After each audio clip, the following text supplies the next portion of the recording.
목사는 지속적으로 자유민주주의를 언급하고 강조합니다. 자유민주주의는 성경에서 나왔다. 이렇게 손 목사가 주장한 바에 따르면요, 이 자유민주주의는 어떻게 되냐면요, 그 자체로 하나님으로부터 기원한 게 됩니다. 이렇게 자유민주주의에 대해서 엄청난 가치를 설정합니다. 정말 손현보 목사 주장대로 자유민주주의는 하나님으로부터 나왔습니까? 신성합니까? 성경 어디에도 자유민주주의라는 낱말은 나오지 않습니다. 교회가 자유민주주의와 함께 했던 시간은요, 불과 300년도 되지 않습니다. 왜 이런 말도 안 되는 이야기를 합니까? 이것은요, 인간 역사의 산물입니다. 만약 손현보 목사처럼 자유민주주의를 하나님이 세우신 제도로 봐버리면요, 자유민주주의는 그 자체로 완전한 것, 절대선이 되어버리죠. 그런데요, 인간이 세운 제도, 인간의 역사적 산물로 파악하면요, 자유민주주의든 공산주의든 거기에는 다 무엇이 있습니까? 좋음과 나쁨, 선과 악이 공존하는 거예요. 둘 다 불완전하다는 얘기입니다. 그래서 우리는 그중에 상대적으로 더 좋은 제도를 채택하는 것일 뿐이고요, 그리고 이마저도 불완전하기 때문에 끊임없이 개혁하고 쇄신해야 하는 겁니다. 반갑습니다. 영주영양봉화지역위원장 박규환입니다. 마침내 윤석열 파면되었습니다. 그렇지만 아직 내란이 끝나지 않았습니다. 내란 세력들이 독버섯 마냥 곳곳에서 활약하고 있습니다. 그 가운데에서도요, 내란 세력들의 괴설, 간사하게 꾸며서 거짓으로 하는 말이죠. 이런 괴설이 난무하고 있습니다. 여전히 계엄을 옹호하고 있고 내란을 심지어 찬양하기까지 합니다. 이러한 괴설이 가장 난무하는 곳 어디냐? 바로 기독교, 특히 그 중에서도 개신교 세력이죠. 잘 아시다시피 사랑제일교회 전광훈 목사 같은 분이 있는가 하면 부산 세계력교회 손현보 목사, 세이버 코리아 전국 집회를 주도하면서 지금까지 줄곧 계엄을 옹호해 왔습니다. 윤석열 지지 찬양했습니다. 이런 분들이 아직도 개신교인, 기독교인들의 정신세계를 오염시키고 있습니다. 특히 손현보 목사, 전광훈 목사의 경우는 잘 알려져 있어서 그나마도 경계심이 좀 작동하고 있는데요. 부산 세계로교회 손현보 목사, 이분 같은 경우는 전광훈 목사에 비해서는 상당히 세련되게, 또 때로는 성경이라든가 예수를 언급하면서 논리체계를 갖춘 이런 이야기들을 펼치고 있기 때문에 오히려 개신교인, 기독교인들에게 미치는 악영향이 더 심각합니다. 그래서 저는 오늘 이 손현보 목사의 설교를 중심으로 도대체 어떻게 괴설이 난무하고 있는지를 한번 밝혀보려고 하는데요. 자, 먼저 손현보 목사, 이분의 괴설은 설교라는 형식을 통해서 표현되고 있습니다. 설교는요, 개신교 예배 전통에서는 이것은 거룩한 예식, 곧 성례라고 불립니다. 신학적으로는 설교, 곧 성례는 예수 그리스도의 삶과 죽음, 그의 부활을 증언하는 그런 종교의식이죠. 그렇기 때문에 설교는요, 절대적인 가르침으로 여기는 이런 가능성이 있기 때문에 설교를 통해서 전파되는 괴설, 이것이야말로 가장 위험한 괴설이 됩니다. 그래서 저는 오늘 손현보 목사 도대체 설교를 통해서 어떻게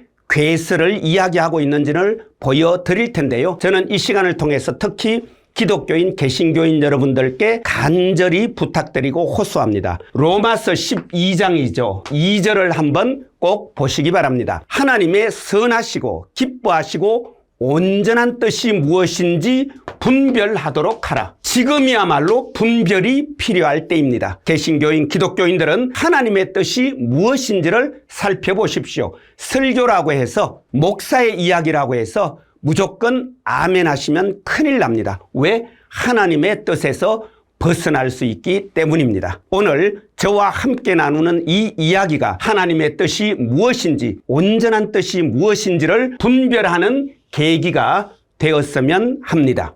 손현보 목사 설교 주제로 들어가기 전에 이분 설교의 특징을 한번 살펴보겠습니다. 이분은요, 역사적 사건을 엄청나게 많이 언급합니다. 자신의 주장을 뒷받침하기 위해서, 그리고 또 누군가를 비판하거나 비난하기 위해서 역사적 사건을 언급하는데요, 엄청난 오류와 왜곡이 있습니다. 이분이 정말로 무지해서 몰라서 이런 오류를 빚는 것인지, 아니면 알면서도 일부러 자기 주장을 뒷받침하기 위해서 왜곡하는 것인지 사실은 좀 헷갈릴 때조차 있습니다. 그럴 정도로 이분 엄청나게 많은 역사적 사실에 대한 오류 왜곡 설교 속에 담겨 있다는 것 말씀드리면서요, 한 가지 예를 좀 들어보겠습니다. 1938년에 신사참배와 관련된 이야기를 최근 설교에서 했습니다. 주기철 목사님, 우리 잘 알고 있죠. 신사참배 거부하셨던 주기철 목사님을 거론합니다. 당시 이것을 평양이 찬양했다. 주기철 목사님은 신사참배를 거부했고 그래서 결국 순교에 이르렀는데 평양의 교회들이 전부 다 신사참배를 찬양했고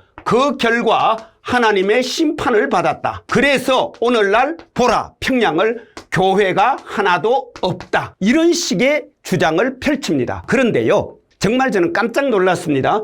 1938년 신사참배요. 이거는요, 당시 한국교회가 전부 다 신사참배를 받아들였습니다. 대표적으로 1938년 9월에 당시 조선 예수교 장로회죠. 총회 차원에서 신사참배를 결의했던 건 맞습니다. 이거는요, 평양만이 아니라 모든 교회가 전부 다 신사참배를 수용했던 것입니다. 그런데 오히려 평양은 끝까지 신사참배에 저항했던 쪽입니다. 물론 최종적으로는 굴복했습니다. 그 평양의 신사참배를 저항했던 대표적인 학교, 평양의 숭실전문학교, 숭실중학교, 숭이여중, 이른바 삼숭이라고 부릅니다. 이들은요, 끝까지 신사참배에 저항하면서 자진 폐교했습니다. 신사참배하느니 아예 학교 문을 닫겠다. 반면에요, 서울은 연희전문학교, 지금 연세대학교죠. 연희전문학교부터 해서 이화학교라든가 전부 다 일찍부터 곧바로 신사참배를 수용했습니다. 그래서 서울과 평양을 놓고 보자면요, 서울이 훨씬 빨리 신사참배에 순응 복종했던 것이고요, 반면에 평양은 그래도 끝까지 저항했던 곳입니다. 물론 1938년 9월에 장로교 전체가, 그리고 전후로 해서 감리교라든가 성결교라든가 모든 교회가 신사참배를 수용했던 것이죠. 그런데 이분은 느닷없이 평양이 신사참배를 찬양했기 때문에 하나님의 심판을 받았다, 오늘 교회가 없다, 이런 식으로 끌고 간 것이죠. 결국은 평양을, 지금의 북한을 비판하기 위해서 역사적 사실을 이렇게 마구잡이로 왜곡했다는 얘기입니다. 이분이 정말로 몰라서 그런 걸까요? 이 정도는 설마 알겠지. 신학교에서 이 정도 설마 안 배웠겠습니까? 그래서 저는 이런 방식으로 역사적 사건 마구잡이 왜곡하는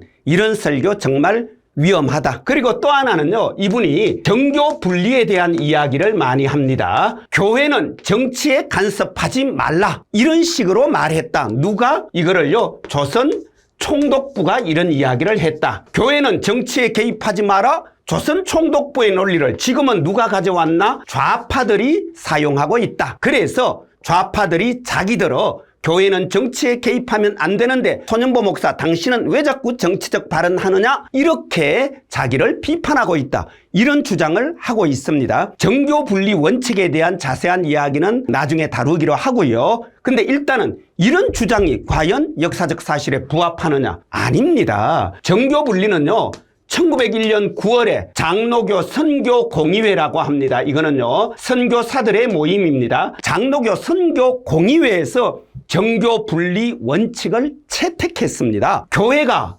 정치에 개입하지 않겠다, 자발적으로 그런 선언을 했습니다. 왜 그런 선언을 했을까요? 이때는요, 고종황제 시절이죠. 고종황제가 독립협회를 해산시키는 등 당시 시국이 아주 엄중했습니다. 이런 엄중한 시국에 교회가, 목사들이 자칫 정치적 발언하면 어떻게 됩니까? 교회가 위험해질 수 있죠. 그래서 목사들은 정치적 발언 하지 마라, 이렇게 자기 스스로 원칙을 선언했던 겁니다. 그리고 또 이 시절은 청일전쟁에서 승리한 일본이 조선을 식민지로 삼기 위해서 서서히 마술을 뻗쳐오던 시기였죠. 그러니까 일본의 식민지 침략에 대해서 말하지 마라, 말하면 위험하다. 그래서 교회가 자발적으로요, 정교 분리를 채택했던 것입니다. 아울러 이것을요, 일제강점기에 줄곧 적용했던 겁니다. 왜냐? 이때 함부로 정치적 발언하면 일본 식민 지배 체제에 저항하거나 반대하거나 비판하는 발언을 뜻하는 거죠. 그런 발언하면은 괜히 교회가 위험할 수 있다. 그래서 교회 스스로 정치적 발언을 자제하고 관리들에게 철저히 복종하겠다. 이렇게 했던 것입니다. 이런 역사를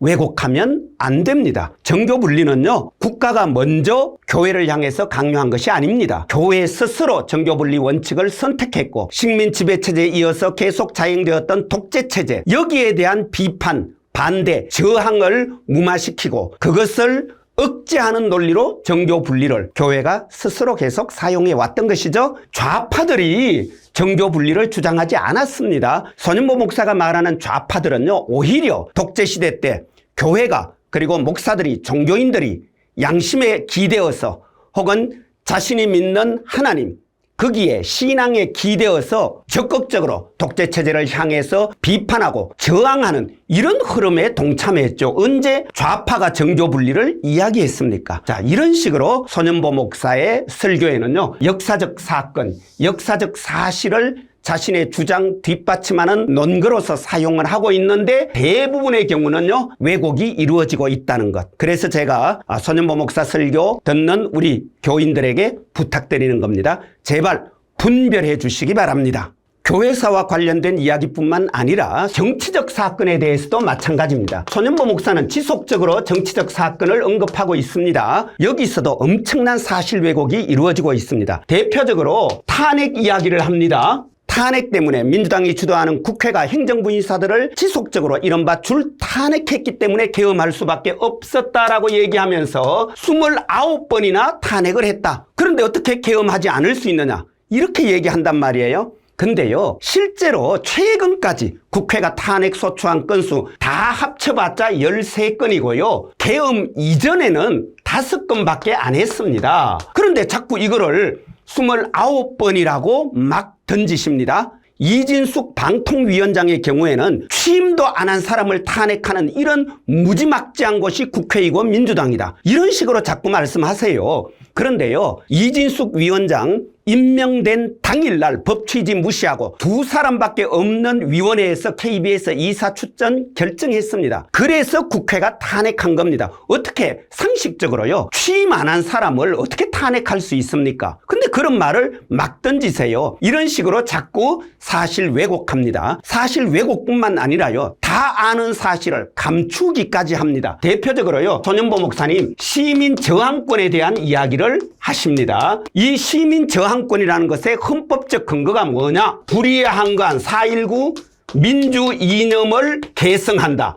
이것이 우리 헌법 전문에 나오는 내용입니다. 손윤보 목사는 헌법 전문을 근거로 해서 불의에 항거한 민주 이념, 이것이 다름 아니라 저항권이다. 그래서 우리 헌법에 따르면 우리나라 국민들은 저항권이라는 권리를 가지고 있다. 아울러서 헌법재판소 결정문까지도 인용합니다. 국민이 공권력에 대해서 폭력, 비폭력, 적극적, 소극적으로 저항할 수 있는 권리, 이게 바로 저항권이다 라고 얘기하면서 은연중에 폭력까지도 허용합니다. 폭력적인 저항까지도 살짝 부추기고 있습니다. 그런데 재밌는 것은요, 불의에 항거한 4.19 민주 이념입니다. 이때 불의가 무엇이고 누구입니까? 4.19는 우리 다 잘 알고 있잖아요. 이때 불의는 다름 아니라 이승만 독재입니다. 이승만 독재에 항거한 민주 이념. 그런데요, 정작 손윤보 목사 이 설교에서 지속적으로 이승만을 찬양합니다. 이승만이야말로 자유민주주의를 대한민국에 심은 사람, 이승만이야말로 자유민주주의의 영웅이다. 이런 식으로 이승만에 대해서 지속적으로 찬양하면서 한편 불의에 항거한 4.19 민주 이념이 저항권이 있다. 그러니 심지어 폭력적으로까지 저항할 수 있다. 이런 식으로 말하고 있습니다. 정신분열입니까? 불의에 항거한 이 불의가 바로 이승만 독재에 항거한 것이다. 왜 있는 사실은 빼버리고 한편 이승만 찬양하면서 폭력까지 포함하는 이런 저항권 이야기를 하는 겁니까? 손윤보 목사, 자기가 좋아하는 사람, 자기가 주장하고자 하는 바를 위해서는 있는 사실도 감추고 자기가 싫어하는 그쪽을 비난하기 위해서는 없는 사실도 막 만들어내고 있습니다. 평양이 신사참배를 찬양했다든가 29번 탄핵했다든가 이것 정도가 아닙니다. 수두룩합니다. 저는 설교자로서도 그렇고요. 시민으로서도 그렇습니다. 자기 말에 대한 최소한의 책임의식은 있어야 하는 겁니다. 더구나 공적으로 발언할 때는요, 신중해야 되고 조사해야 되고 철저하게 준비해서 발언해야 합니다. 손현보 목사 이런 식으로 역사적 사건 혹은 여러 가지 정치적 사건을 왜곡하고 과장하고 조작하고 이런 식으로 설교하시면 진짜 곤란합니다. 기독교인, 개신교인 여러분, 정말 이런 것 제대로 분별해 주셔야 합니다. 기독교 설교라면요, 응당 예수 그리스도의 삶이 들어있어야 됩니다. 그리고 그분의 가르침, 이것이 중심이어야 되겠죠. 그런데 손현보 목사의 설교에도요, 당연히 예수 그리스도의 삶, 그분의 가르침, 그것의 기록인 성경, 이런 것이 등장은 합니다. 그런데 재밌는 것은요, 예수의 삶, 성경에 대한 해설, 해석, 강해라고 하죠. 이 강해는 없습니다. 그리고 오로지 손 목사의 주장만 나옵니다. 그리고 성경은 오로지 손 목사의 주장을 뒷받침하기 위한 액세서리로만 사용되고 있습니다. 견강부회라는 말 우리 자주 쓰잖아요. 억지로 막 끌어다 씁니다. 지난 3월 말에 했던 설교입니다. 마태복음 23장, 이걸 가지고 설교를 했어요. 화 있을진저 외식하는 서기관들과 바리새인들이요, 이 표현이 무려 7번이나 등장합니다. 예수께서 서기관과 바리새인들을 비판하는 내용입니다. 그런데 손현보 목사는요, 이걸 바꿔버립니다. 어떻게 바꾸냐고요? 화 있을진저 이재명 같은 놈들아, 서기관과 바리새인을 이재명으로 등치시켜놓고 그 다음부터 계속해서 이재명을 욕하고 비난합니다. 이것이 성립하려면요, 서기관과 바리새인이 이재명과 등치되려면 서기관, 바리새인이 누구인지 살펴봐야 되잖아요. 서기관, 바리새인은요, 로마 제국의 식민지 이스라엘이죠. 그 이스라엘의 수도 예루살렘이죠. 예루살렘의 중심인 성전을 장악하고 율법 해석을 독점한 사람들입니다. 하나님의 이름, 그리고 이스라엘의 선조들이죠. 모세, 다윗의 이름으로 식민지 체제를 옹호하던 사람입니다. 가난한 백성을 억압하고 착취하던 종교 전문가, 종교 사업자들입니다. 이런 사람이 바로 서기관, 바리새인들입니다. 예수는 바로 이들을 규탄하고 이들과 싸웠던 것이죠. 그럼 예수가 이들을 규탄하고 싸울 때 누구와 함께, 그리고 누구를 옹호하기 위해서 이들과 싸웠느냐? 구약시대부터 사회적 약자의 대표로 지칭되었던 사람들, 고아, 과부, 그리고 나그네들, 이들을 대변했던 것이죠. 그리고 병든 사람들, 지금 굶주리고 있는 사람들, 억울하게 감옥에 갇혀있는 사람들, 이들을 대변하면서 이들과 함께 종교 전문가, 종교 사업자들인 서기관, 바리새인들에 대적해서 싸웠던 겁니다. 그러면 오늘날 서기관, 바리새인은 과연 누구인가? 이렇게 우리가 한번 해석하고 적용해 봐야겠죠? 설교를 통해서 성경 해석을 독점하고 있는 사람들, 재벌과 부자들의 무한 욕망을 정당화하는 사람들, 사회적 약자들의 절규를 외면하거나 짓누르는 사람들, 이런 사람들이 바로 서기관, 바리새인이죠. 예수께서 마태복음 23장을 통해서 비판했던 서기관, 바리새인은 사회적 약자의 편에 서서 그 약자들을 대변하는 그런 정책을 수립하고 그런 사회를 만들기 위해서 애쓰고 있는 민주당이나 이재명이 아니라 기득권의 편에 서서 하나님의 이름, 예수의 이름으로 부자, 재벌 옹호하고 노동자, 농민 짓누르는, 그리고 교회를 돈벌이 업체로 전락시킨 대형 교회 목사들을 비판하는 설교죠. 근데 이걸 어떻게 화 있을진저 이재명 같은 놈들아, 이런 식으로 마구잡이로 끌어다 쓰고 거기에 대해서 제대로 된 성서 해석 적용 없어요. 강해가 없어요. 이걸 보고 우리는 경강부회라고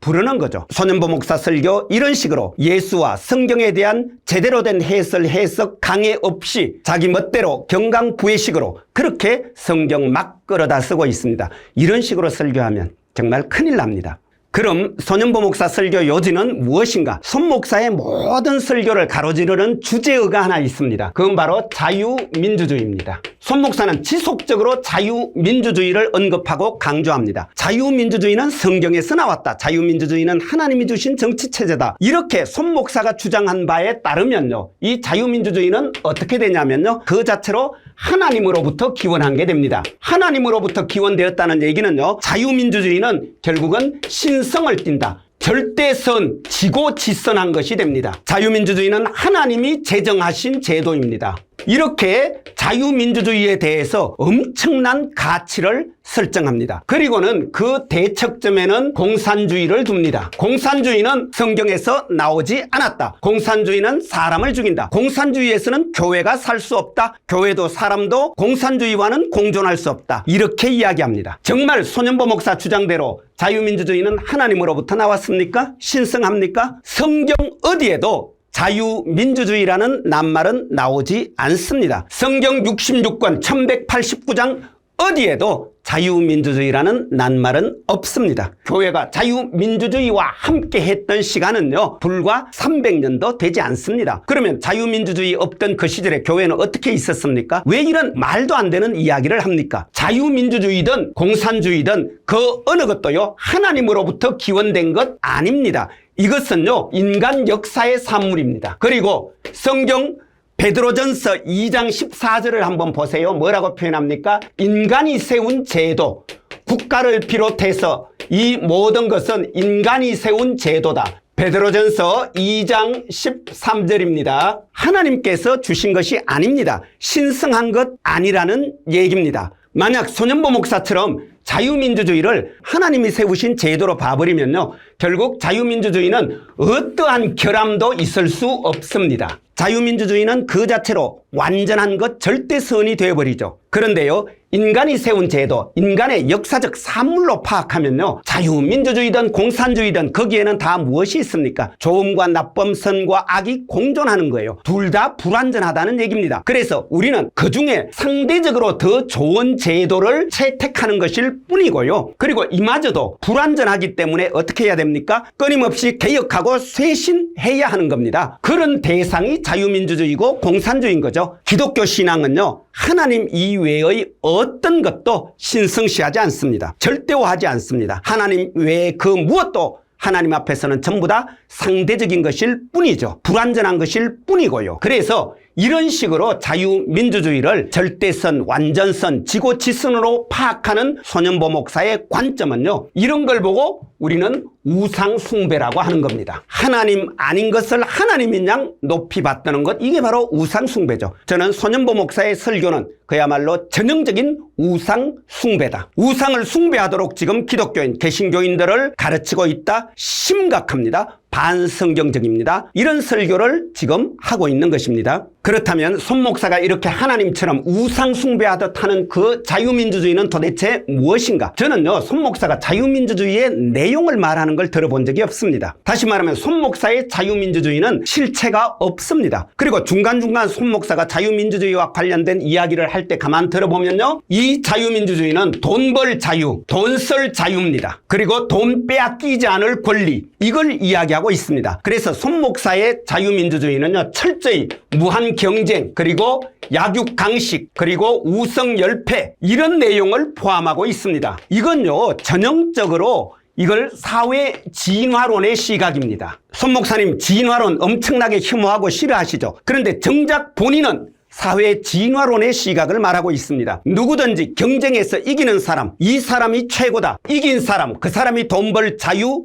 보장해야 되고, 그 사람이 돈 빼앗기지 않을 권리 보장해야 된다. 결국 이런 내용이 손 목사의 자유민주주의의 내용인 겁니다. 이거는요, 말 그대로 아주 천박한 자본주의죠. 이른바 천민자본주의라고 불리는 이런 내용이 결국은 손 목사가 주장하는 자유민주주의의 내용일 뿐입니다. 저는요, 솔직히 자유민주주의라고 하면 적어도 이런 내용을 포함해야 된다라고 생각했어요. 어떤 내용이냐면요, 자유민주주의니까 결국 개인의 자유, 개인의 어떤 불가침의 권리, 이걸 이야기해야 된다. 개인의 불가침의 권리라면 어떤 내용이 있습니까? 예컨대 신체의 자유, 표현의 자유, 사상의 자유, 양심의 자유 같은 것, 이러한 것을 지켜내기 위한 사회적 권리로서 언론, 출판, 집회, 결사의 자유, 이런 걸 이야기해야 되죠. 근데 손 목사는 이런 얘기는 전혀 하지 않습니다. 그리고 또한 개인의 불가침의 권리도 내재적 한계가 있죠. 어떤 한계입니까? 타인의 권리를 침해하면 안 된다. 그래서 여기에서 뭐가 도출됩니까? 법치주의가 도출되죠. 이런 이야기를 손 목사는 전혀 하지 않고 있습니다. 그리고 아울러 각각의 개인들, 즉 자유롭고 주체적인 개인들이 자유롭게 평등하게 연대해서 무엇을 만들어냅니까? 공화국, 즉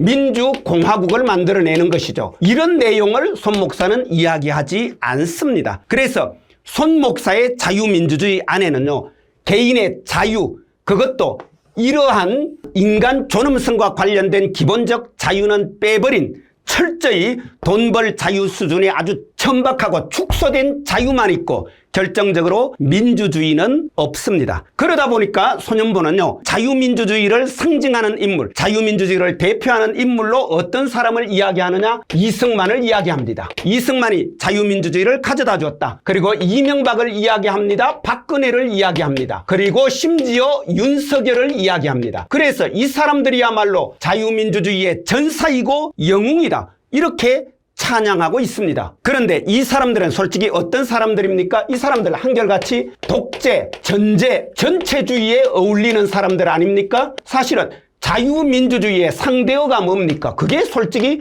독재이고 전제이고 전체주의죠. 정작 자유민주주의를 이야기하면서 자유민주주의와 대척점에 있는 독재, 전제, 전체주의를 실현하고 그것을 옹호했던 사람들, 이승만, 이명박, 박근혜, 윤석열 같은 사람들을 찬양하는 이런 말도 안 되는 모순된 짓을 하고 있는 것입니다. 그리고는 뜬금없이 얼토당토않게 이 공산주의와 민주당 이재명을 덩치시킵니다. 민주당 이재명이 공산주의자다? 그리고 심지어 이런 말까지 했죠. 지난 3월 말 설교에서 이재명이 집권하면, 이재명이 대통령 되면 한 달 안에 공산화된다. 공산주의는 사람 죽인다. 공산주의에서는 교회도 없다. 라고 하면서 결과적으로 민주당 이재명을 절대 악, 사탄으로 사실상 규정하고 있습니다. 이런 방식으로 지금 설교하고 있습니다. 그럼 결국 이승만, 이명박, 박근혜, 윤석열과 민주당 이재명이 지금 대척점에 있는 거잖아요. 저는 한번 묻고 싶습니다. 누가 과연 예수의 뜻에 더 부합되는 행동, 누가 과연 성경 말씀에 더 합당하게 합치되는 그런 삶을 살아오고 있는지 한번 따져보자고요. 이승만, 이명박, 박근혜, 윤석열이 정말 사회적 약자의 편에 서서 예수가 전한 그 가난한 사람들, 굶주린 사람, 우는 사람, 그들의 편에 서 있습니까? 누가복음 6장 한번 보세요. 여기서 예수는 지속적으로 가난한 사람, 굶주린 사람, 우는 사람, 정의를 위해 싸우다 고난받는 사람, 그들이야말로 하나님 나라의 주인이 될 것이라고 설교하고 있잖아요. 반면에 부유한 사람, 지금 배불리 먹고 지내는 사람, 그들은 불행하다, 그들에게 화가 있을 것이라고 예수는 그렇게 가르쳤잖아요. 그럼 과연 누가 정말 사회적 약자의 편에 섰습니까? 하찮아 보이는 사람, 작은 사람, 그들의 편에서 그들의 이익을 위해서, 그들의 권리를 위해서 싸운 사람이 우리 역사에서 과연 누구입니까? 근데 어떻게 이런 식으로 이승만, 이명박, 박근혜, 윤석열을 하나님의 뜻에 합당한 사람, 예수의 뜻을 실천하는 사람, 그런 식으로 갖다 붙이고 그 대척점에 민주당과 이재명을 둔다. 이게 무슨 논리가 있습니까? 이게 무슨 하나님의 말씀에 부합됩니까? 아니잖아요. 이런 식으로 지금 손연보 목사는 자유민주주의를 이야기하면서 결국은 자유민주주의의 내용조차 정말 아주 천박한 천민자본주의의 내용으로 채워놓고 그것이 마치 하나님께서 제정하신 제도이고 신성하고 절대적인 것 양 추앙하고 우상 숭배하고, 그리고 나서는 그 대척점에 정작 사회적 약자의 편에 서서 그들의 권리를 위해서 싸우는 사람들, 그 세력들을 공산주의라는 낙인을 찍어서 악마화하고 사탄시하는 이런 설교 지금 자행하고 있는 것입니다. 이거는요, 하나님에 대한, 예수의 가르침에 대한, 성경에 대한 모독입니다. 그리고 저는 정말 하나 따지고 싶습니다. 이재명 되면 한 달 만에 공산주의 된다 그랬죠? 저랑 한번 약속하시죠. 이재명 대통령 되고 한 달 만에 공산화되면 저는 정말 조용히 정치 현장에서 사라지겠습니다. 이재명 대통령 되고 한 달 만에 공산화 안 되면 손연보 목사 조용히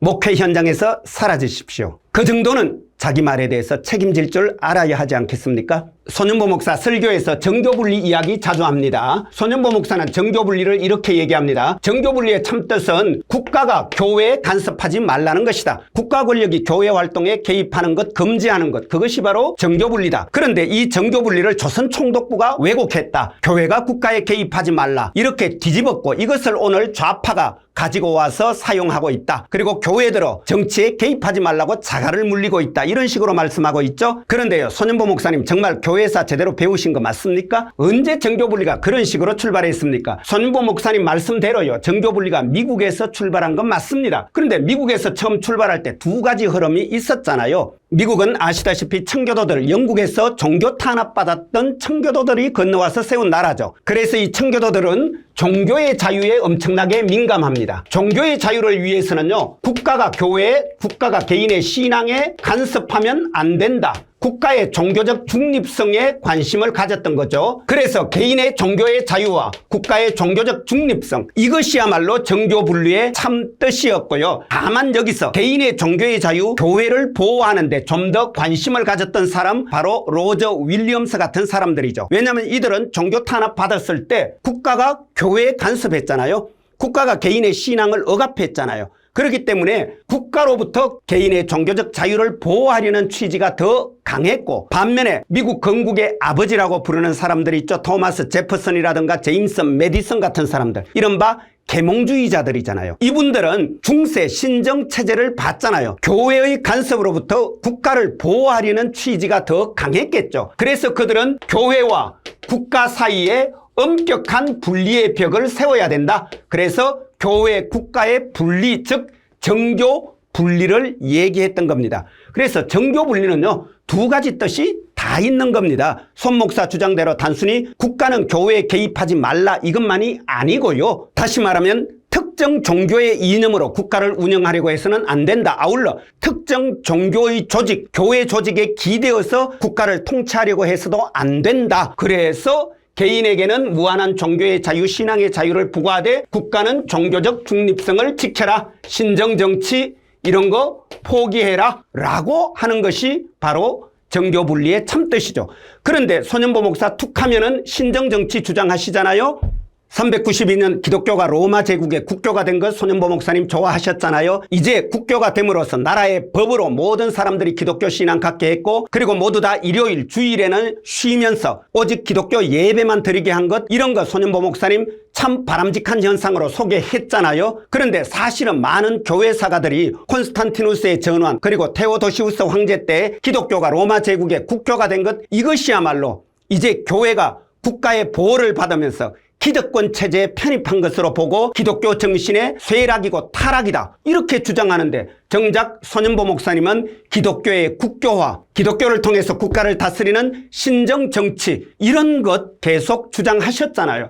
이거 포기해야 합니다. 손현보 목사야말로 지금 정교분리의 원칙을 다 어기고 있는 것입니다. 좌파가 어긴 게 아니에요. 정작 손현보 목사가 비판하는 그 좌파들은요, 실제 일제강점기로부터 그리고 군사 독재 통치 기간 내내 국가를 비판했고 독재 체제를 비판했던 것이죠. 손현보 목사야말로 지금 정교분리의 참뜻을 어마무시하게 왜곡하고 있는 겁니다. 저는요, 손현보 목사가 정치적 발언한다고 비판하지 않습니다. 손현보 목사 말씀대로요, 세상에 정치 아닌 게 어디 있겠습니까? 모든 것이 정치 문제와 연결됩니다. 저희가 비판하는 것은 손현보 목사의 정치적 발언 그 자체가 아니라 정치적 발언의 내용인 겁니다. 그 내용이 과연 기독교 신앙에 합당하냐, 예수 그리스도의 삶에 부합하느냐, 그분의 가르침에 알맞으냐, 이걸 지금 문제 삼고 있는 겁니다. 기독교 신앙은요, 아무리 하찮아 보이는 사람도 결국 하나님의 자녀다. 그들이 모두 하나님의 신성을 가지고 있다. 인간은 존엄하다. 이것 아닙니까? 바로 이 인간 존엄성, 여기에 부합하느냐, 이걸 저희는 따지고 있는 겁니다. 더구나 이 인간 존엄성, 그토록 거룩한 신성이 사회적 약자라는 이유로 차별받고 배제받고 억압당하고 착취당하는 이 현실에 대한 비판을 담고 있다면 저는 아무런 문제 삼지 않습니다. 그런데 정작 손현보 목사의 설교는 어떻습니까? 약자의 편이 아니라 오히려 늘 많이 가진 자, 부자들, 재벌들의 편에 서 있는 사람, 그들을 옹호하는 설교하고 있지 않습니까? 비폭력과 평화를 가르치신 예수의 말씀, 그것과는 전혀 상관없이 오히려 폭력을 선동하고 전쟁을 부추기는 그런 설교, 거기에 대해서 우리는 지금 문제 삼고 있는 것입니다. 손현보 목사님 다시 한번 본인 설교가 어떤 내용으로 꾸며져 있는지 한번 성찰해 보시기 바랍니다. 그리고 기독교인 여러분, 개신교인 여러분, 손현보 목사의 설교 정말 제대로 한번 분별해 보시기 바랍니다.